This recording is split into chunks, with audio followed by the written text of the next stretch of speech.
Thierry Coste, bonjour. Bonjour. Vous avez conseillé 4 présidents de la République sur les thèmes de la chasse et de la ruralité. En politique, à droite comme à gauche, tout le monde vous connaît. Pour les médias, vous êtes celui qui a fait virer Nicolas Hulot. On vous connaît aussi comme conseiller auprès de la Fédération nationale des chasseurs.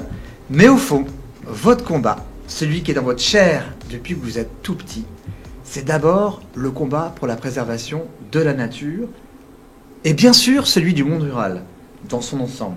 C'est ce que vous racontez donc dans ce livre, Le plan secret de nos élites contre le monde rural, qui vient de sortir chez Plomb. Votre volonté de défendre cette corporation, vous l'avez fait très tôt, lorsque vous étiez jeune agriculteur et que vous luttiez déjà contre le système, et notamment, un exemple marquant, ce que vous faisiez pour lutter contre l'accaparement des terres. Ces soirées où vous vous retrouviez avec quelques agriculteurs pour couper les barbelés de certains élevages et pousser les animaux en forêt. La défense d'une corporation par l'attaque, est-ce que c'est ce qui caractérise Thierry Coste ? Non, ça ne me caractérise pas. On a toujours dit la meilleure défense, mais c'est un vieux dicton rural sans doute, la meilleure défense, c'est l'attaque. Donc j'ai toujours pensé qu'il ne fallait pas se laisser faire. Donc c'est vrai que dans ce livre, je me révèle pour la première fois, puisque beaucoup de gens pensent que la ruralité c'est très loin, que je suis un Machiavel rural et que finalement j'aime manipuler les gens, les espionner, enquêter, mais que tout ça, ça n'a rien à voir avec une passion de la nature, de la chasse ou des campagnes. Mais hélas, vous allez découvrir que c'est vrai, que je suis vraiment passionné depuis tout temps. Je suis issu d'une famille de militaires. Mon père était militaire, mon frère était chef d'état-major de la Légion étrangère. Donc je suis issu d'une famille de militaires, mais j'ai découvert la campagne à 12 ans et je ne l'ai jamais lâché parce que c'est devenu ma passion. Quand je dis la campagne, c'est à la fois la nature et les gens qui y vivent. Moi, et c'est pour ça que je déteste l'écologie punitive ou l'écologie radicale, c'est que je n'exclus pas l'être humain de la nature. Et toute ma vie, dans tous les passages que j'ai faits, et aujourd'hui comme lobbyiste, j'ai toujours défendu cette complémentarité entre un espace naturel, enfin, qui n'est pas franchement naturel, hein. C'est le fruit de centaines ou de milliers d'années de travail de l'homme ou d'une économie humaine, mais ça a toujours été ma passion et je suis non seulement chasseur, mais naturaliste. Je me considère comme un véritable indien dans la nature parce que je vis dehors, je couche dehors. Je suis toujours passionné par ce côté. Finalement, la nature, ça a toujours été, et la campagne en général, mais la nature, c'est mon équilibre. J'y trouve un équilibre, mais la plupart des chasseurs ou des pêcheurs ont exactement ce même sentiment. Ce même sentiment, et on le comprend dans votre livre, que d'un côté, il y a votre travail autour du lobbying, et d'un autre côté, ce besoin constant d'être ressourcé dans cette nature. Depuis toujours, c'est là où vous retrouvez finalement. Oui, en fait, je me dis que pour bien manipuler son prochain, il faut quand même avoir un peu d'équilibre. Et l'équilibre, il est dans la nature. Donc, dans mon jardin, j'ai un chapitre complet sur mon jardin. Je révèle plein d'anecdotes sur les politiques avec qui j'ai vécu, et les présidents de la République, mais les ministres. Alors, je suis pas très tendre avec beaucoup, parce qu'on parlera des élites, où je suis toujours en colère contre elles. Mais c'est vrai que ce côté, j'ai toujours, alors, certains diront que je suis schizophrène, donc j'ai besoin d'un équilibre entre la manipulation, l'influence et ce côté très nature, très vrai. Et je trouve dans la nature, je trouve dans mon jardin, je trouve dans la vie à la campagne avec mes copains, quand je rentre dans mon village à Tourtour, mes copains, même s'ils m'ont vu à la télé, s'ils m'ont entendu à la radio, ils savent globalement toujours pas ce que je fais, et ils m'aiment bien pour ce que je suis, et non pas pour la fonction que je reconnais. La plupart savent même pas que j'ai conseillé 4 présidents de la République, ils en ont rien à faire. Ils n'ont rien à faire. Justement, donc la rencontre, je dirais, qui a vraiment lancé votre carrière autour de la politique, c'est celle avec François Mitterrand. Donc, entre les lignes, on comprend que c'est celui qui voulait le plus œuvrer pour la protection de la nature, ou tout du moins pour les arbres. Est-ce que c'est le président qui, selon vous, vous ressemble le plus ? Alors, je reconnais que Mitterrand, j'avais découvert que Mitterrand, que je connaissais pas. Moi, quand j'ai approché l'Élysée, le président de la République, je connaissais pas le conseiller général de mon canton, et je connaissais sans doute même pas le député, je savais même pas quelle était sa circonscription. Donc mon inculture politique était forte, mais ma passion, comme paysan et ensuite comme défenseur de la nature était forte. Donc, et c'est à cette occasion-là que j'ai eu la possibilité de rencontrer François Mitterrand parce que j'ai découvert qu'il était amoureux des arbres. Il était vraiment passionné par les arbres, dans le Morvan, dans les Landes. C'était son truc. La balade en forêt, c'était juste un élément essentiel pour lui. Moi, j'avais appris ça de quelqu'un qu'il connaissait bien, et je me suis dit, bingo, ce mec, il est bien. Et c'est là où j'ai vu qu'effectivement, alors il était très Machiavel, sans doute que ça aussi, ça me plaisait. Hein. Soyons honnêtes, je vais pas me refaire tout d'un coup, je vais pas devenir le petit saint que je ne suis pas. Hein. Parlons franchement, entre nous. Et je me suis dit, tiens, dans ce pays très, très pyramidal, où tout remonte au sommet, je me suis dit, bingo, les feux de forêt étaient très forts dans les Cévennes. J'ai dit, on avait massacré des zones touristiques extraordinaires, où des gens avaient un potentiel, mais qui avaient tout avait brûlé. Et moi, j'étais déjà dans cette culture rurale. Je venais d'être agriculteur pendant 10 ans, syndicaliste agricole, et je me disais, merde, qu'est-ce qu'on fait?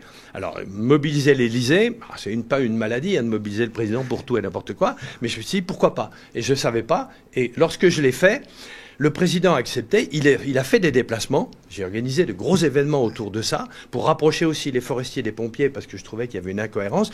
Et à ce jour-là, je me suis dit, Thierry, il faudra toujours que tu sois proche du président de la République, parce que je ne sais pas pourquoi, je ne connaissais toujours pas le conseiller général de mon canton, mais à chaque fois que je demandais quelque chose, tout le monde croyant que j'étais très proche de François Mitterrand, j'obtenais tout.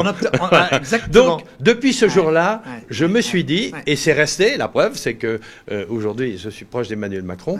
Alors, pour répondre, j'étais proche de Mitterrand dans sa vision sur la nature et l'écologie. Oui. Hein, d'ailleurs, j'en parle dans le livre, oui, parce qu'avec Brice Lalonde, je crois qu'ils ont monté, il y a 35 ans, ce qu'on est en train de faire aujourd'hui avec Emmanuel Macron.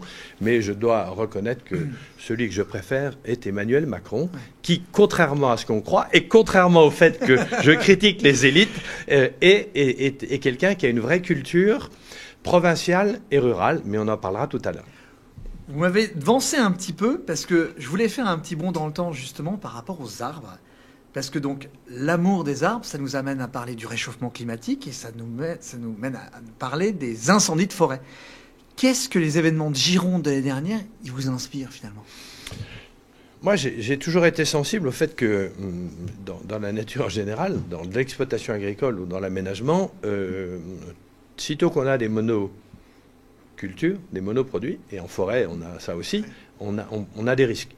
Ce sont les coupures, c'est la diversité qui permet de garantir, d'éviter d'avoir des feux gigantesques. Et c'est pour ça que dans les Landes, on sait bien que les monocultures qui sont issues d'une histoire, hein, d'une volonté de production, sont comme ça. Mais la difficulté, c'est que moins on a d'agriculteurs, moins on a de paysans, moins on a de gens qui s'installent à la campagne, ou dans les forêts ou en bordure des forêts, moins on a de coupe-feu. Quand on a des vignes, on a bien vu, moi, dans la plaine des Morts, parce que maintenant je suis le Jurassien expatrié en Haute-Provence, dans le Haut-Var, je vois bien, c'est les vignes qui sont les coupe-feux. Mais il faut une économie, il faut donc des humains. Et là aussi où je déteste les écologistes, c'est que dans la plupart des cas, c'est eux qui ont tout fait pour qu'on n'ait pas des coupe-feux suffisamment importants, sous prétexte que ça allait massacrer la nature. Alors qu'au contraire, quand on a un coupe-feu, c'est une garantie de biodiversité, parce que c'est un territoire plus riche, parce que la lumière arrive, et deux, ça permet aux véhicules d'intervenir facilement. Donc honnêtement, moi ce que je vois aujourd'hui, c'est que le gouvernement, le monde politique depuis un moment, a pris conscience qu'il fallait être beaucoup plus efficace sur la prévention, et qu'il fallait se donner les moyens de la lutte. Donc aujourd'hui, on a beaucoup plus d'avions, beaucoup plus d'hélicos, et une capacité à intervenir quasiment en temps réel. Moi, j'habite dans une zone où il y a la forêt tout autour. Et à l'inverse, mais je le disais déjà dans mon livre, au moment des feux de forêt, il y a 35 ans, c'est qu'il faut responsabiliser chacun. Et que moi, j'habite dans un endroit où mes 3 tronçonneuses fonctionnent bien l'hiver pour couper les arbres. J'ai coupé les arbres depuis 20 ans. Autour de ma maison, il n'y a plus d'arbres. La maison n'est plus menacée. Mais quand j'ai acheté ma maison, les pins touchaient les tuiles. Donc on voit aussi qu'il y a cette espèce de on pense que c'est l'État qui doit s'occuper de tout, alors que en matière de protection incendie, mais de protection naturelle en général, il y a aussi une responsabilité de chacun. Oui, le bon sens paysan, en fait. C'est le bon sens paysan, c'est le fait d'entretenir et de ne pas avoir des romarins ou des genièvres qui touchent le toit de votre maison, parce que quand ils vont brûler, ça va mettre le feu sur la maison pendant 5 minutes, et c'est justement ce qui est dangereux. Donc je le vois bien, moi j'ai bien vu. Je vois aussi que, au lieu de culpabiliser les gens, ou de mettre des tonnes d'interdits, comme les écolos rêvent de le faire, on peut rendre compatible l'installation en forêt. On peut ne pas avoir de difficulté à continuer à installer des gens dans la nature ou dans les villages en extension, à condition qu'ils comprennent les règles et qu'on leur explique. Il faut faire de la pédagogie. J'ai toujours pensé qu'il y avait un énorme travail de prise de conscience, parce que beaucoup de gens qui ne connaissent pas la nature, qui ne connaissent pas la forêt ou la Méditerranée, quand ils arrivent, ils trouvent que c'est bien d'avoir de l'ombre, donc d'avoir des arbres au-dessus de la maison. Sauf que vous mobilisez des centaines de pompiers pour protéger 5 maisons qui sont enfermées dans les arbres, et ils ne pourront ni arrêter le feu, et ils le laisseront partir pour 10 km juste pour protéger les biens des personnes. Donc on a, dans toutes ces stratégies environnementales ou de défense de nos campagnes, moi je plaide pour que l'humain ait sa place, mais il faut s'adapter aux choses. Il faut de la pédagogie. Et il faut savoir qu'on est responsable. On n'est pas juste... c'est pas toujours l'État qui doit faire. Moi, je me méfie de l'État comme de la peste, parce que l'État, c'est aussi c'est beaucoup d'élites. Et c'est beaucoup de gens qui... Ouais, j'essaie beaucoup de les influencer. Ouais. Voilà. Et c'est pour ça, d'ailleurs, que je suis assez proche des présidents de la République, parce que, hélas, ça descend pas facilement. Hein. Parfois, le président, et je le vois avec Emmanuel Macron, ça se passe très bien, les arbitrages sont très bons, mais pour que ça arrive en bas, quelle énergie! Et ça, c'est quelque chose que je comprends pas. Dans d'autres pays, au Canada, en Allemagne, les choses passent beaucoup mieux lorsqu'il y a une décision de prise. Et pourquoi le grand public et les électeurs se détournent de la politique? C'est aussi parce que sur des choses très concrètes de la vie quotidienne, on dit, OK, on a entendu une annonce, mais ça vient quand? C'est le décalage entre, vous avez écouté la radio, on vous a dit on va vous régler ça, hein, c'est à peu près comme sur la feuille de paye, on vous dit on va vous la simplifier, hein, et 10 ans plus tard, elle est toujours aussi complexifiée. Ce qui est compliqué, c'est de savoir si justement les choses vont être mises en place finalement. Voilà. Parce que, en fait, on comprend bien dans le livre qu'il y a 35 ans, les problèmes étaient là et qu'aujourd'hui, ils sont potentiellement toujours pas résolus, qu'aujourd'hui, on a un réchauffement climatique potentiel supplémentaire et qu'on a aujourd'hui une partie de la population qui s'est installé à la campagne et qui n'a pas ce code rural aussi, ce bon sens. Mais bien sûr. Mais regardez, moi, je parle beaucoup des arbres parce que c'est ma passion. Je parle des haies. Le bilan sur les haies. Il n'y a pas longtemps, là, le gouvernement a lancé un programme sur les haies. Et il y a 6 mois, il y a eu un rapport qui a été fait par des inspecteurs, donc des élites, hein, mais qui ont su compter, mais qui ont quand même fait le constat que moi, ma bataille, je l'écris dans le livre, elle était quand j'avais 15 ans, quand j'étais paysan, j'ai quand même été pendant un moment directeur du mouvement de jeunes de France Nature Environnement, donc j'étais écolo, hein, mais écolo pragmatique. Et ensuite, comme conseiller politique, j'ai bien vu la bataille sur les haies. Moi, je l'ai livrée parce que je trouvais que c'était génial. C'est de la biodiversité ordinaire, mais il faut savoir s'adapter. Il ne faut pas être figé. Il ne faut pas dire il y a des petites parcelles, on ne doit pas les bouger, alors qu'en termes d'agriculture, on a besoin d'avoir des plus grandes parcelles.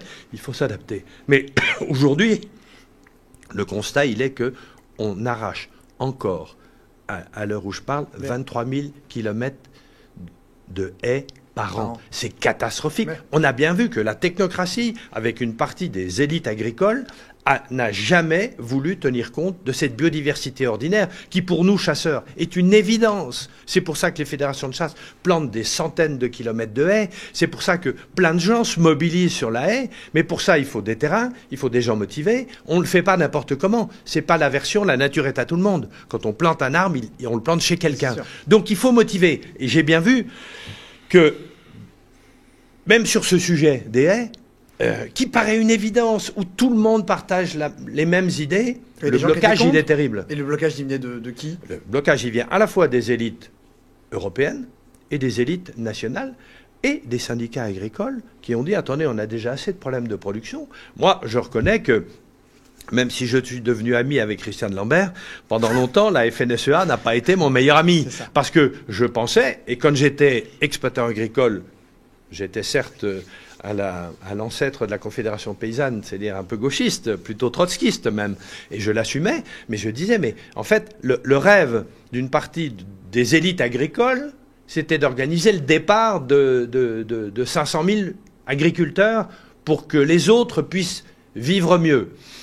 Pardonnez-moi, mais moi, ça m'a toujours mis en colère. C'est pour ça que je conduisais des actions syndicales parfois musclées. J'ai pensé que de temps en temps, il fallait faire des actions syndicales musclées, hein, mais dans un ordre raisonnable. Hein. Je conteste toutes les actions faites par les zahadistes et autres écologistes radicaux.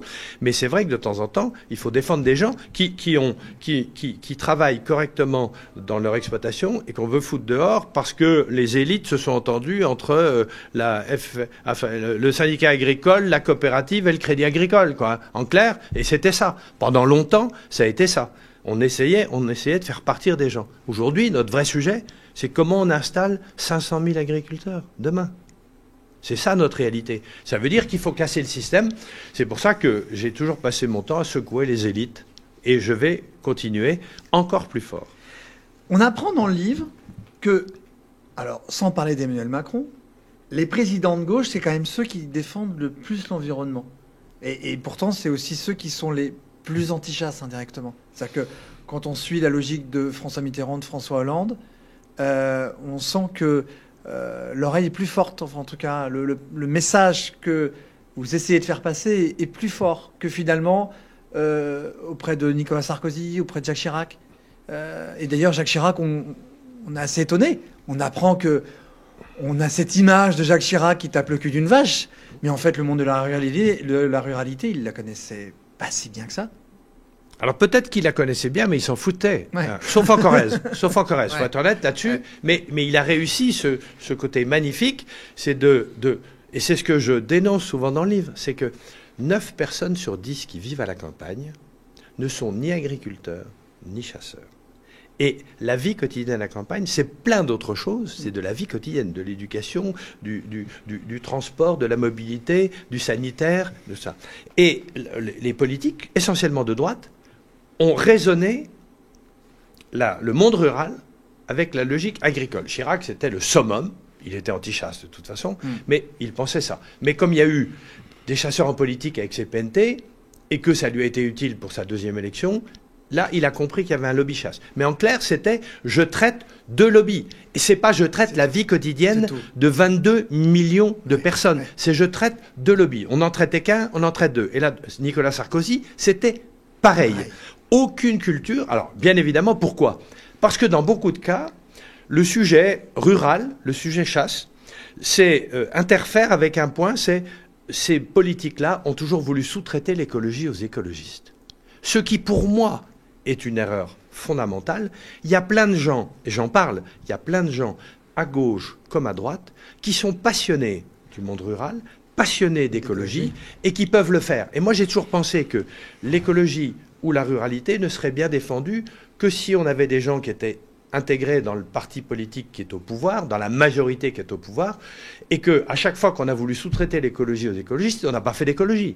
Hulot était le summum de la caricature du ministre feignant, numéro 3 du gouvernement, alors que Brice Lalonde, qui était numéro 35 du gouvernement, a été super influent dans les années 88-90. Donc on voit bien que sitôt qu'on sous-traite l'écologie aux écologistes, on ne va pas. Et à droite, ils l'ont fait, je vous rassure, et là-dessus, ça m'a mis en colère, mais heureusement, il est parti assez tôt. Emmanuel Macron aussi a séduit Nicolas Hulot, et hélas, pour la première fois, il a dit oui en prenant la responsabilité du ministère.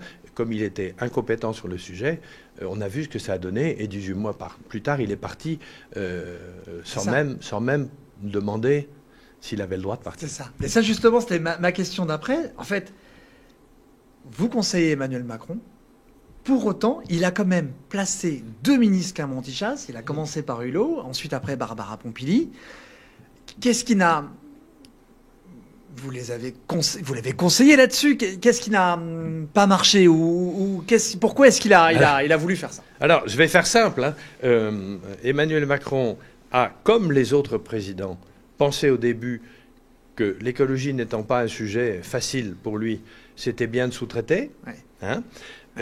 Donc ça, c'est une erreur qu'ils ont tous commise, hein, sauf peut-être François Mitterrand. Hein. Mais Emmanuel Macron, il a compris que si la chasse devait être bien traitée, la chasse, ce serait lui.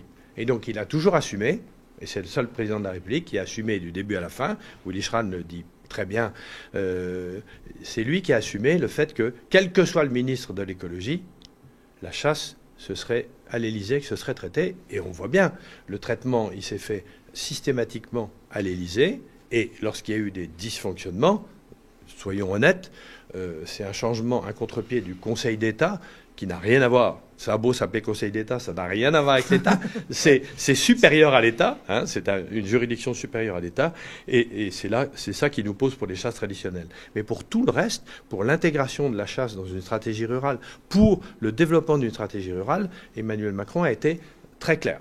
Alors, je vous l'accorde, il a quand même sous-traité l'écologie aux écologistes, mais, entre guillemets, maintenant, il a enfin changé.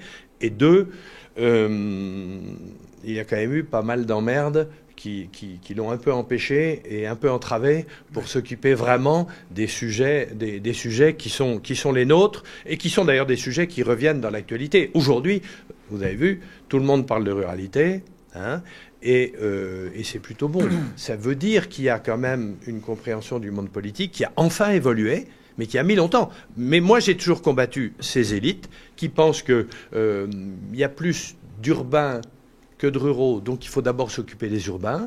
Je vois le dernier plan proposé, et là-dessus Emmanuel Macron l'a un peu arrêté, par Jean-Louis Borloo, c'était encore un plan à 48 milliards d'euros il y a 3 ans sur les banlieues. Les banlieues, oui. Donc on pense quand même rêver, alors qu'on a un tiers des gens qui habitent à la campagne, qu'on a quand même plein de sujets qui sont des enjeux majeurs, parce qu'à la campagne, on a beau être heureux et des gens heureux, on a une mobilité très forte, on a parfois plus de services publics, et il faut que les services publics s'adaptent. Je ne dis pas que c'est ceux d'hier qu'il faut, mais il en faut de nouveaux, et il faut qu'ils soient là. Donc honnêtement, quand je vois le tropisme sur la ville et les banlieues, ça m'inquiète encore, mais c'est parce que les élites ne veulent pas autre chose. Pour rebondir sur Willy Schran, est-ce que vous comprenez qu'un certain nombre de chasseurs aient pu être affectés par le fait qu'il dise publiquement qu'il invitait qu'il dise publiquement qu'il voterait pour Emmanuel Macron? Est-ce que on comprend la stratégie politique, mais est-ce que c'est le rôle d'une association? On sait qu'elle est forte, qu'elle est puissante, mais la Fédération nationale n'a jamais appelé à voter pour personne, et depuis, j'en suis le conseiller politique depuis 30 ans. En tout cas, lui à titre personnel. Je peux témoigner. C'est lui à titre personnel. Ouais. 1. 2, il faut être honnête, on a toujours reçu, tous les 5 ans, les candidats à la présidentielle, pour les faire parler, pour les mettre en valeur sur leur programme. On a dans le livre, je raconte parfois quelques détails. L'avantage de ce livre, c'est qu'on peut ne pas s'ennuyer parce qu'il y a beaucoup d'anecdotes qui sont pas toujours très drôles pour ceux qui en étaient les acteurs principaux, mais de temps en temps, je cafte un peu. C'est vrai. Parce que je veux que les gens se rendent compte pourquoi on a autant de blocages et pourquoi on peut débloquer les choses. Parce que moi, je suis un éternel optimiste. Alors, pour l'engagement, bien évidemment, il faut être honnête, dans une période qui était un peu tendue entre les deux camps, entre le Rassemblement national et la majorité, je crois qu'il faut savoir choisir. Là-dessus, Willy Schran a dit clairement, il était pas franchement proche d'Emmanuel Macron, moi je le suis, et quand il a vu les engagements qui ont été pris par le président, et qu'il a complètement assumé du début à la fin de son mandat, et encore aujourd'hui, honnêtement, on n'a jamais eu quelqu'un qui assumait comme ça. Ça ne veut pas dire qu'on a obtenu tout ce qu'on voulait, et ça ne veut pas dire qu'on n'a pas d'obstacle. La preuve, c'est que le Conseil d'État a complètement changé d'avis sur les chasses traditionnelles. C'est une vraie catastrophe, mais c'est pas le président qui y peut quelque chose. Donc, on sent bien qu'il faut savoir s'engager. De temps en temps, il faut donner un coup de projecteur. Et j'ai trouvé que c'était totalement assumé. Et Willy Schran, on ne peut pas l'accuser de ne pas être d'abord et avant tout un vrai défenseur de la chasse et du monde rural.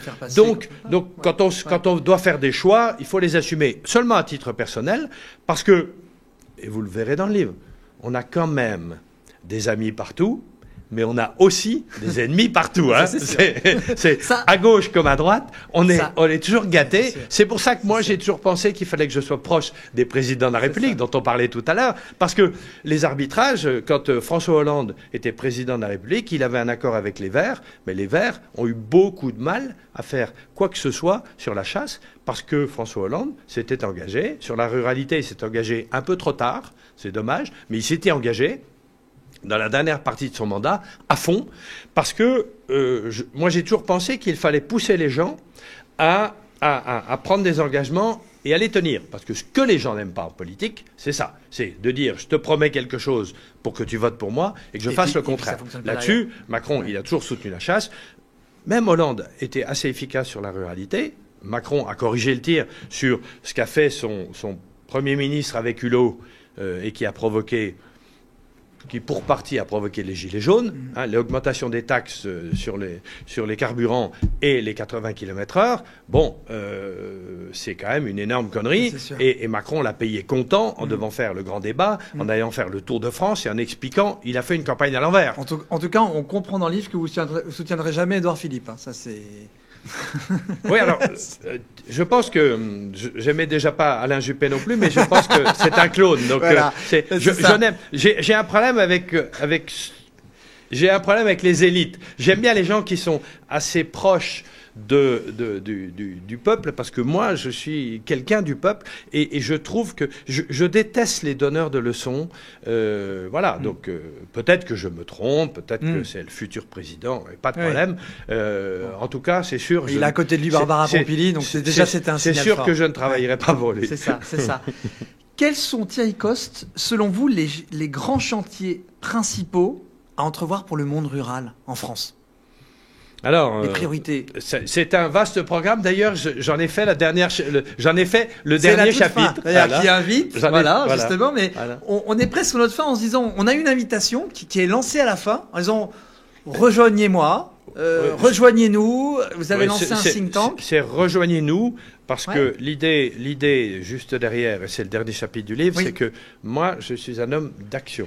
Alors, un think tank, comme son nom l'indique, c'est un cercle de réflexion, mais c'est pour ça que ça me dérange un peu, parce que moi, je suis plutôt dans l'action. Je préfère l'action à la réflexion. Je suis toujours inquiet, parce qu'il y a beaucoup de gens qui réfléchissent beaucoup, mais je ne sais pas pourquoi, pour agir, pour changer le quotidien des gens, ils n'y arrivent pas. Alors que, en France, moi, je plaide pour une ruralité heureuse. Il y a plein de gens hyper entreprenants, malgré le fait qu'on vive dans un pays où les technocrates, où les écologistes nous polluent la vie au quotidien, il y a plein de gens qui se battent et qui entreprennent, qui réussissent. J'adore le site La Place du Village, qui est dans les Deux-Savoies, et qui met en valeur depuis 30 ans tous les gens qui font des choses bien. Mais c'est hallucinant que ce soit des élus, des artisans, des agriculteurs, peu importe, des enseignants.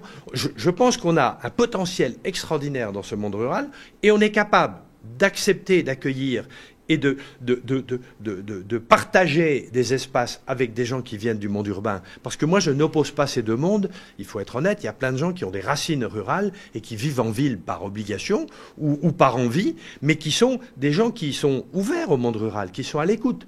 Il y en a d'autres, quand ils débarquent, ils veulent se débarrasser du coq, des vaches, des cloches, de tout. Mais là aussi, ce que je lance comme think tank, c'est un think tank qui s'appelle Nos Campagnes, qui réunit 100 personnalités du monde rural, 100 leaders du monde rural, de tous les sujets, de toutes les activités, avec l'idée, il faut qu'on parte à la reconquête du grand public. Il faut qu'on explique au grand public ce qu'est le monde rural. Parce que je pense que beaucoup de gens, on l'a vu sur la chasse, mais on le voit dans la vie à la campagne, il y a beaucoup de gens qui ne comprennent pas. Alors, on est victime aussi d'affreux mensonges, notamment des écolos. Quand j'ai entendu Yannick Jadot expliquer pendant toute la campagne présidentielle, ça ne lui a pas porté chance, il a fait à peine le score de Jean Saint-Jean il y a 20 ans. Hein, donc je suis plutôt rassuré. Mais pendant des mois, parce que, soi-disant, il allait faire 15% et qu'il avait toutes les tribunes, puisque l'écologie est à la mode, il a expliqué que la nature appartenait à tout le monde.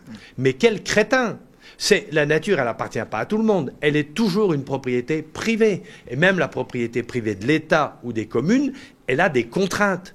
raconter que la nature est à tout le monde, ça veut dire qu'en clair, on sort de la ville, on prend sa voiture, on prend le premier chemin, on va se balader, on va cueillir des champignons, on va cueillir les fleurs, on fait ce qu'on veut, on peut même ramasser le bois s'il est coupé, parce que c'est quand même mieux parce qu'il est coupé. Non mais on croit rêver. Et ça, moi ce que je veux, on rendra les choses plus tolérantes lorsqu'on aura bien expliqué aux uns et aux autres. Et pour ça, j'ai besoin que des leaders, des gens reconnus, des sportifs, des people, des Miss France, des agriculteurs un peu connus, s'engagent pour expliquer, parce que la reconquête des esprits, alors ça passera, c'est des années. Il faut le lancer sur des années. Mais moi, à chaque fois que j'explique bien les choses, je m'aperçois que il y a quelques extrémistes qui rêvent qu'on disparaisse. Ok, ils veulent pas d'humains dans la nature. Non, bon, heureusement, ils n'y vont pas, ceux-là. Hein. Je dis toujours, des écologistes, s'ils défendaient l'écologie, ça se saurait. On monte un parti politique pour tenir un discours sur le Hamas, sur l'actualité, mais surtout pas sur l'écologie ou sur la vie rurale. Donc, je dis, il faut qu'on mobilise toutes les forces vives, et tous ceux qui sont des passionnés, des restaurateurs, des acteurs, etc. Et on voit bien, regardez la Coupe du Monde de rugby, l'action de Jean Dujardin, qui a fait l'objet d'une polémique, d'une micro-polémique. Mais je trouve c'est génial. Cet art de vivre à la française, c'est nous. Et c'est un potentiel extraordinaire. C'est ce qui fait qu'on a des millions de touristes étrangers qui viennent nous voir.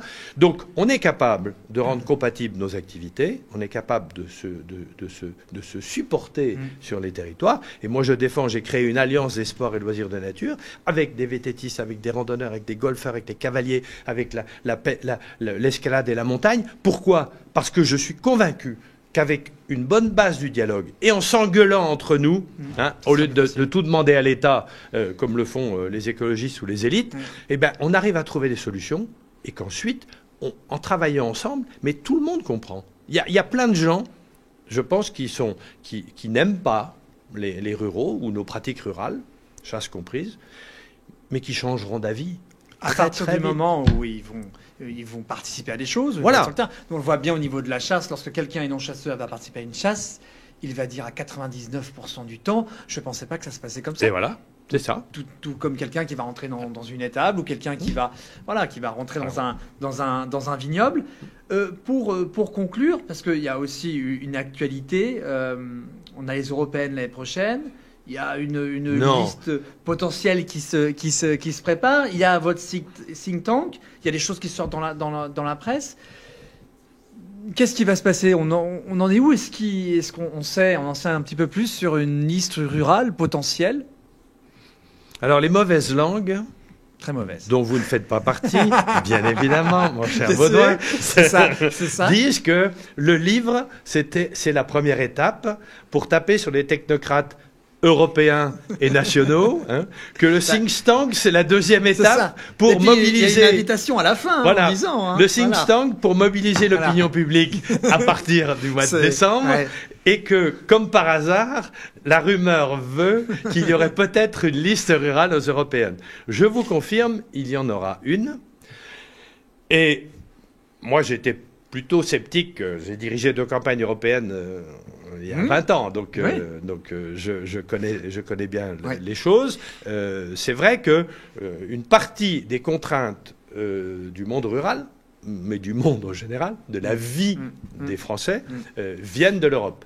Et c'est vrai que les écologistes en particulier, qui adorent fixer des normes excessives, qui adorent emmerder tout le monde, on parle du loup, on parle de tout ça, on ne doit pas toucher un animal qui va mal, qui est bien, et quand il va bien, mais on ne le touche pas parce qu'on a défini une règle européenne qui empêche, le cormoran c'est pareil, mais les espaces, les zones Natura 2000, à côté de ça, le fait d'adapter les bâtiments agricoles à une fonction de commerce, parce qu'aujourd'hui on doit transformer nos produits, mais tout d'un coup, mais non, c'est pas dans les normes, c'est un bâtiment agricole, vous pouvez pas en faire un commerce, mais c'est ridicule. Donc toutes ces normes, une grande partie viennent de l'Europe. En France, on est très doué, comme on a des élites très douées, on surtranspose les normes européennes. Donc, parfois, on engueule l'Europe, mais on devrait commencer par engueuler nos technocrates. Mais en tout cas, le cadre, on l'a bien vu, le Conseil d'État se réfugie sur les chasses traditionnelles, sur un cadre européen. Mais on meurt de ça. Donc, effectivement, je pense qu'il y aura une liste rurale, je dis bien rurale. Ce ne sera pas une liste chasse ou une liste chasse et tradition. Il faut que ce soit une liste rurale. L'avantage des élections européennes, c'est que c'est un thermomètre, c'est une prise de température. C'est ce qui s'est passé il y a 20 ans avec la colère du monde de la chasse, qui était une colère rurale. Jean Saint-Josse était maire d'une commune rurale et parlait beaucoup de la vie quotidienne. Donc je pense que le sujet doit être rural. Donc ce sera une liste rurale. Bien évidemment, il y aura des chasseurs dedans. Et Willy Schran sera nécessairement très bien placé parce qu'il est porteur de cette défense. Il est conseiller municipal de sa petite commune. Il a été chef d'entreprise dans la campagne en vendant des fleurs. Oui, et puis il est un maillon de la chaîne. Et c'est un maillon de la chaîne d'une vie rurale. Il vit à la campagne. Donc l'idée, c'est qu'effectivement, et on voit qu'il y a un certain enthousiasme à cette liste. Donc ça veut dire beaucoup de noms. Il y a plus de 80 noms. Donc ça veut dire qu'on peut couvrir tout le spectre de la ruralité. Mais peut-être que ça vaut le coup de brancher le thermomètre parce qu'il faudra peser en 2027. C'est une évidence. Il est clair que personne, en tout cas pas moi, ne souhaite la création d'un parti politique. Je me suis occupé de l'élimination du parti précédent sur la ruralité. Je crois que tout le monde peut défendre la ruralité. Il n'y a pas de problème. Mais donc l'idée, ça sera potentiellement de faire la même chose. L'idée, c'est de ne pas faire de parti politique, bien évidemment. C'est un marqueur. Le résultat aux européennes, s'il y a une vraie mobilisation de tous nos réseaux, ce sera un résultat qui fait que les politiques, quels qu'ils soient, vont penser différemment la ruralité. Et ça, je trouve que c'est bien. Et au niveau européen, il faut être honnête, il y a aujourd'hui beaucoup de contestations dans tous les pays de l'Union européenne sur le fait que si l'Union européenne s'occupait vraiment des grands enjeux de l'Europe et du monde, elle pourrait foutre la paix et pratiquer la subsidiarité dans la plupart des choses sur le territoire national. Or ça, c'est vrai que quelques parlementaires peuvent être redoutablement efficaces pour faire du prosélytisme auprès de tout le monde. Parce qu'aujourd'hui, il y a une perception des choses sur le fait qu'on est allé trop loin dans les règles, les cadres, les normes. C'est insupportable. Résultat, les gens votent beaucoup plus aux extrêmes. Je pense que si cette liste existe, et elle va exister, elle va mordre partout. Et c'est d'ailleurs ce qui fait que je parle à beaucoup de leaders politiques en ce moment, de toutes obédiences, qui sont intéressés par cette liste, je pense, en pensant que ce serait bien qu'elle ne se fasse pas. Donc, moi, ça me conforte un peu.